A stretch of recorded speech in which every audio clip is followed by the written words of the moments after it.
Alright guys, I know I'm a little behind as some folks have done reviews on the new Polo Cologne Intense, this right here. As you can see, I've got the big bottle, but I'm doing mine now, and I'm going to let you know all about Polo Cologne Intense and also compare it a little bit to the original Polo. And if you're curious to learn about this one, then please stay tuned.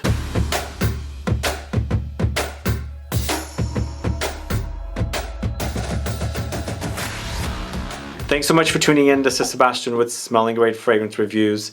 This is something I've been anticipating, as I was such a fan of this one, although in its newest incarnations or the latest incarnations, you know, it smells great out of the bottle and on initial spray, but it does not smell great as it lingers on me. So the smell is not my favorite. So I was excited about this to see what they were going to do with it. I know if they launched this now, this would be a failure, and I know if they launched this back then, this would be a failure. So how is the new Polo Cologne Intense? I'm going to let you know all about it, as I said, but before I do, if this is your first time tuning into the channel and you still haven't subscribed, please do click the subscribe button below and also click the bell so that you'll be notified for future videos and giveaways. So I do want to let you know that a PR firm contacted me and they said they were going to send me a bottle of Polo Cologne Intense.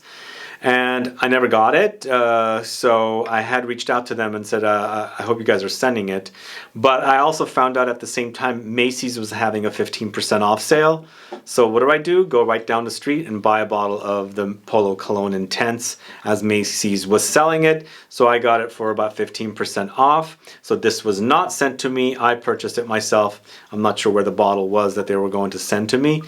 Oh well. These are my thoughts, all from the one I bought. So Polo Cologne Intense is a 2021 launch. The press release says it's a citrus Chypre. I would go to the extent of calling this more of a citrus aromatic woody fragrance. I don't get much of a Chypre style in this, but the original was a woody Chypre fragrance. 115 ml bottle is $90. This is a 237 ml bottle for $115. And as I said, I got it for 15% less, so I saved about $30 on this one approximately. But the notes here for Polo Cologne Intense, we have basil oil, spearmint oil, grapefruit oil for top notes. Heart notes is clary sage oil, violet leaf absolute, and thyme oil. And finally in the base notes we've got patchouli palette, Ambroxan, vetiver oil.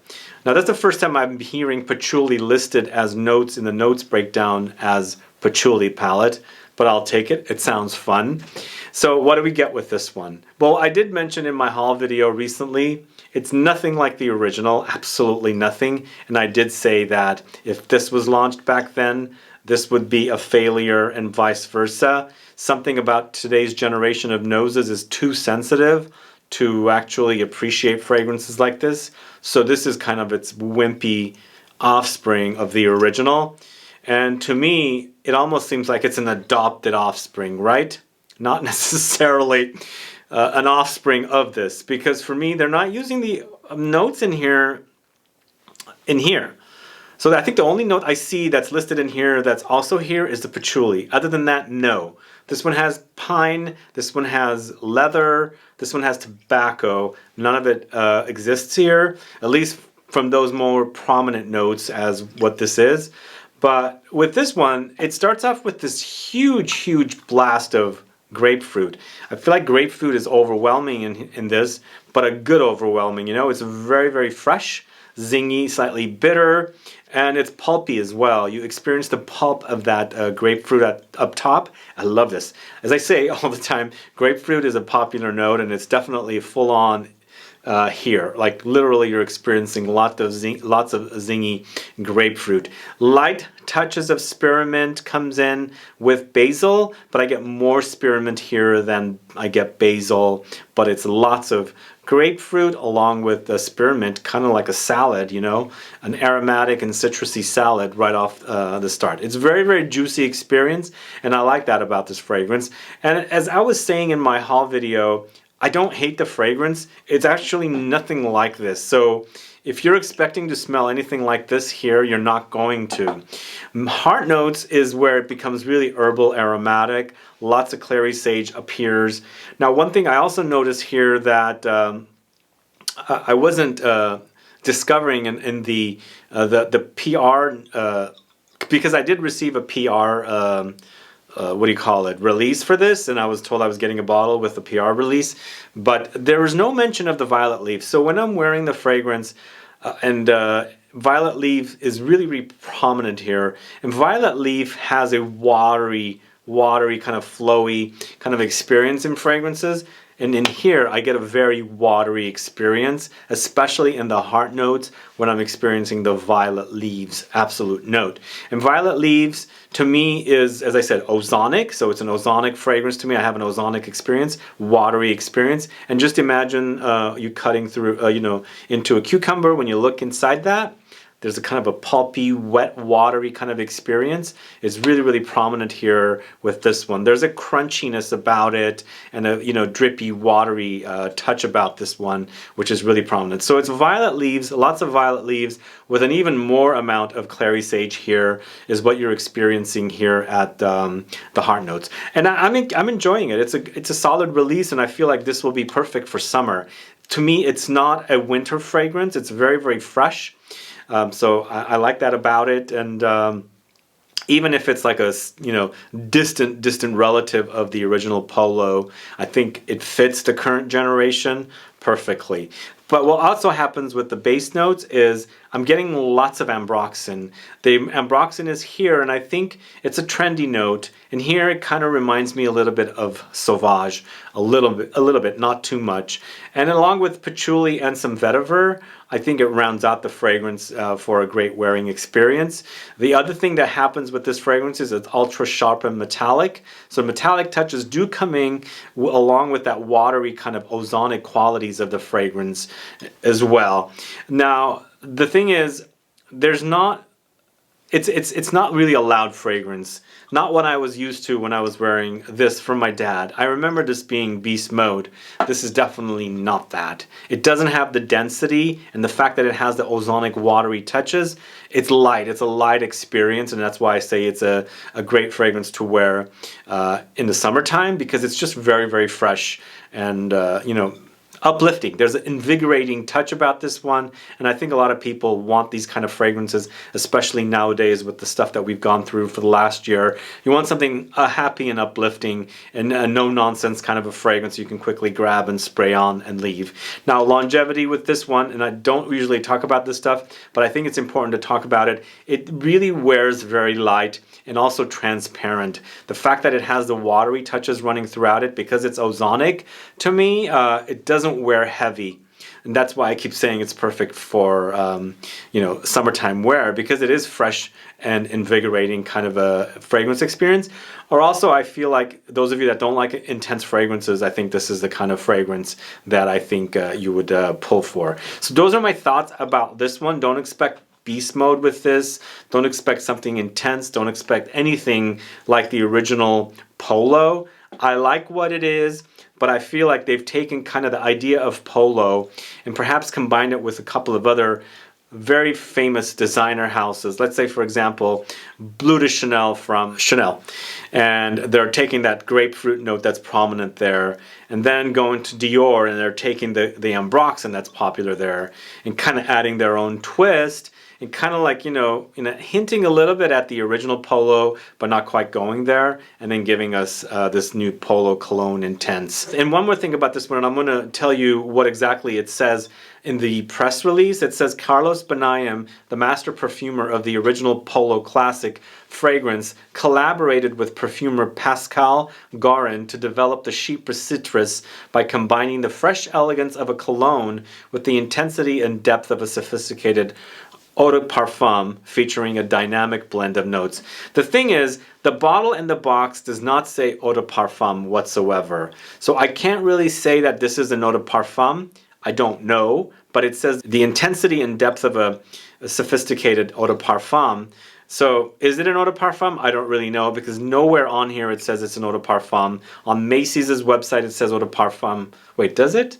Somewhere I saw Eau de Parfum, but everywhere else nobody says it's an Eau de Parfum. Everywhere it says it's a cologne intense. So it acts more like an Eau de Toilette to me rather than an Eau de Parfum, and it wears like an Eau de Toilette. It doesn't have the heft to it. that an Eau de Parfum would have, or the longevity. So am I happy with this release? I like what it is. It's not anything groundbreaking. It's not anything to say, oh my God, I smelled the best fragrance ever. I like it. It wears great. It's fresh.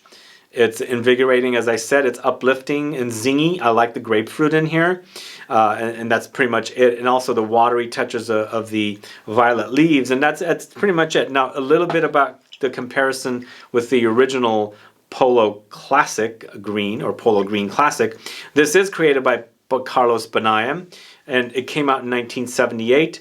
It is considered a woody Chypre, and standout notes are pine, leather, oak moss, tobacco, patchouli, chamomile, black pepper, vetiver, and sage.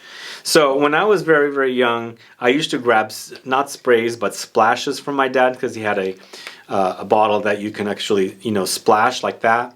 And I just loved the smell of it. But throughout the years, I think reformulations has left this smelling not so great. And for me, you can totally tell that there's this synthetic kind of funky animalic leather dry down with this one. Even though it starts off smelling great, that initial blast of the pine, the pininess, the greenness is great. I can still smell it out of the bottle too. It's really, really great. But as it wears on me, it doesn't smell as good, sadly. So it doesn't compare at all to the original, the new one. But I guess I like the idea of it. So I think what they're doing is giving us something that kind of looks like it's inspired by the original fragrance, even pulling in the original perfumer of the original Polo from 1978, but taking it into a complete new direction and giving us something totally different that, to me, it doesn't really smell like the original. I mean, if I never had this, would I like this one?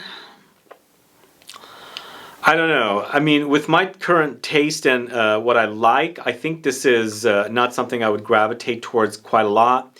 If I wasn't so heavily caught up in the world of niche perfumes and something a lot more intense and a little deeper into it, perhaps I would pull for this. I think it's a solid designer release. It's very, very fresh, as I said, and I like the grapefruit in here with that violet leaf note and the Clary sage and the patchouli and ambroxan in the base. So it works for me, but I wouldn't, you know, holler out to everyone and say, I've got the best new fragrance here and it's called Polo Cologne Intense, you know? I think it would have been a great thing if they didn't call this Polo Cologne Intense, but that's just me, it's marketing, whatever. I think the brand itself, Ralph Lauren, wanted something like this, and I think the perfumers did accomplish it. I just wish it was a little more intense, as I said, and didn't wear so watery, transparent on me as you know, as it is. But anyway, I'm happy with it, and I hope you guys get a chance to check it out. It's Polo Cologne Intense. It's also, one other thing I want to say, it is masculine leaning, but it doesn't scream ultra masculine. Like, it's not like this, where it's like really, really masculine and kind of like 1970s, 80s, kind of like masculine, manly, you know, fragrances and colognes. This is definitely more in the middle of, you know, between unisex and manly, masculine fragrances kind of thing, because it's so heavy on the grapefruit here, and as I keep saying, I love that note here. I feel like it doesn't make it overly masculine. Does that make sense to you guys? This is overly masculine. This is not. Anyway, those are my thoughts on Polo Cologne Intense, the new release from Ralph Lauren. And Ralph Lauren is not a brand I speak about too much. It's under L'Oreal. I haven't really done a lot of Ralph Lauren fragrance reviews. Maybe I'll dig into it a little more. We shall see. But as a fragrance, I'm happy about this one. I recommend it. But I recommend you guys test it out. Go to a store and smell it. Or if you can get a sample, test it out that way. That way you can see how it works on you. Because all fragrances are different. For me, it wears very watery, light, transparent. For you, it might be dense and heavy, and you might think it's the strongest fragrance you've ever put your nose on, you know? So test it out before you buy a full bottle. And that's about it for today's video. If you have any questions or comments, please do let me know. If you are wearing Polo Cologne Intense, I'd like to find out. And if you're going to skip this one, let me know as well. Put a comment down so I can find out. Thanks so much for watching. Please do like this video. Please share it. Follow me on Facebook, Twitter, and Instagram. And I'll be back with more videos very soon. Have a good one. Goodbye.